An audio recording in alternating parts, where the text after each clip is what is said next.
आदरणीय बंधुओं, माताओं व मेरी प्यारी बहनों, राधे राधे। आप सभी का हमारे YouTube चैनल जीवन की धारा पर बहुत बहुत स्वागत है। बंधुओं, आज हम इस वीडियो में पौष माह कृष्ण पक्ष की गणेश संकष्टी चतुर्थी की कथा सुनेंगे, जिसे सुनने सुनाने से गणेश जी की कृपा से कार्य में आ रहे विघ्नों का नाश होता है, धन धान्य व घर की सुख समृद्धि में वृद्धि होती है। कथा सुनने के बाद यदि आप हमारे चैनल पर नए हैं तो कृपया हमारे चैनल को सब्सक्राइब करें, बेल आइकन को प्रेस करें ताकि हमारी वीडियो के नोटिफिकेशन सबसे पहले आप तक पहुंचे। वीडियो को शेयर व लाइक भी जरूर करें। देवी पार्वती ने पूछा, हे पुत्र, पौष मास में किस गणेश की पूजा किस तरह से करनी चाहिए और इस दिन क्या भोजन करना चाहिए, इसे आप संक्षेप में बतलाइए। पार्वती जी की बात सुनकर श्री गणेश जी ने कहा, हे महादेवी, पौष मास की चतुर्थी विघ्न विनाशनी होती है। इसमें लंबोदर नामक गणेश की पूजा की जाती है। इस दिन व्रती को स्नान आदि क्रियाओं से निवृत्त हो स्वच्छ वस्त्र धारण कर रोली मोली गुड़ चावल लौंग इलायची सुपारी पान फूल फल दूब से विधि पूर्वक पूजन करना चाहिए। कथा श्रवण करनी चाहिए। इस दिन व्रती दिन भर शांत भाव से निराहार रहकर व्रत को धारण करे।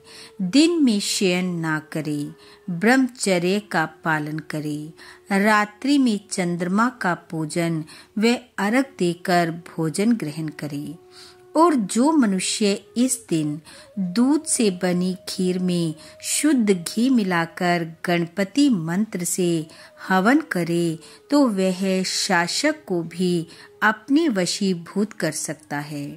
इस संबंध में मैं आपको एक प्राचीन कथा सुनाता हूँ। एक बार रावण ने सभी देवताओं को जीतकर अभिमान वश हो संध्या कर रहे बाली को पीछे से जाकर पकड़ना चाहा, लेकिन बाली ने ही रावण को पकड़ लिया और बाली रावण को अपनी काख में दबाए हुए आकाश मार्ग द्वारा किष्किंधापुरी में आया और उस बंदी रावण को उसने अपने पुत्र अंगद के लिए खिलौने के रूप में दे दिया। रावण के गले में रस्सी बांधकर अंगद ने उसे नगर में घुमाना शुरू कर दिया। विश्व विजयी रावण की ऐसी हालत देखकर सभी नगरवासियों ने अट्टहास किया। जनता कहने लगी, अरे देखो तो सही, यह विश्व विजेता रावण आज राजकुमार अंगद द्वारा सड़कों पर घुमाया जा रहा है। पूर्ववासियों की बात से रावण बहुत ही लज्जित होकर उसासे लेने लगा। उसका घमंड चूर चूर हो गया। उसने अपने नाना पुलस्त्य मुनि का स्मरण किया। अपने नाती की दीन पुकार से मुनि को आश्चर्य हुआ कि उसके नाती की ऐसी दशा कैसे हो गई।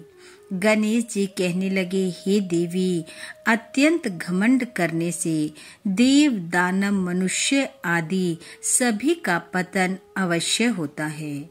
रावण की स्मृति पाकर मुनि पुलस्त्य ने पूछा कि तुमने मुझे क्यों याद किया है।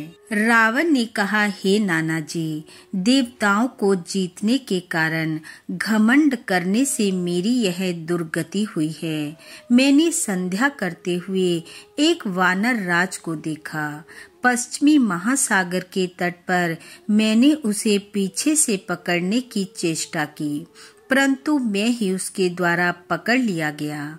मुझे उसने यहाँ लाकर गले में रस्सी बांधकर अपने पुत्र को खेलने के लिए दे दिया। इस दुर्गति को देखकर नगरवासी मेरी हंसी उड़ाते हैं। हे देव, इसी चिंता में मैं व्याकुल रहता हूँ। रस्सी में बंधे रहने के कारण मैं अशक्त हो गया हूँ। हे नाथ, अब मैं क्या करूं? मेरे जैसा आपके वंश में कोई दूसरा कुल कलंकी नहीं है। अब आप ही मेरी रक्षा कर सकते हैं। पुलस्त्य जी ने कहा, हे रावण, डरने की कोई बात नहीं है। मैं तुम्हें बंधन मुक्त करा दूंगा। यह बाली देवराज इंद्र के वीर्य से उत्पन्न है और पराक्रम में तुमसे बढ़कर है। इसकी मृत्यु महाराज दशरथ के पुत्र श्री राम के हाथों होगी। हे राक्षस राज, यदि तुम बाली के बंधन से छूटना चाहते हो तो मेरी बात मानकर संकट नाशक गणेश जी का व्रत करो। प्राचीन काल में वृत्रासुर की हत्या के प्रायश्चित स्वरूप इंद्र ने भी इस व्रत को किया था। अतः तुम भी इस संकट नाशक व्रत को करो। बहुत शीघ्र ही तुम्हारा कलेश दूर हो जाएगा। इस प्रकार आदेश देकर ऋषि पुलस्त्य वन में चले गए और इधर रावण ने व्रत का अनुष्ठान किया। गणेश जी कहने लगे, हे देवी, इस व्रत के प्रभाव से रावण तत्काल ही बंधन रहित हो गया और सुख पूर्वक अपना राज्य करने लगा।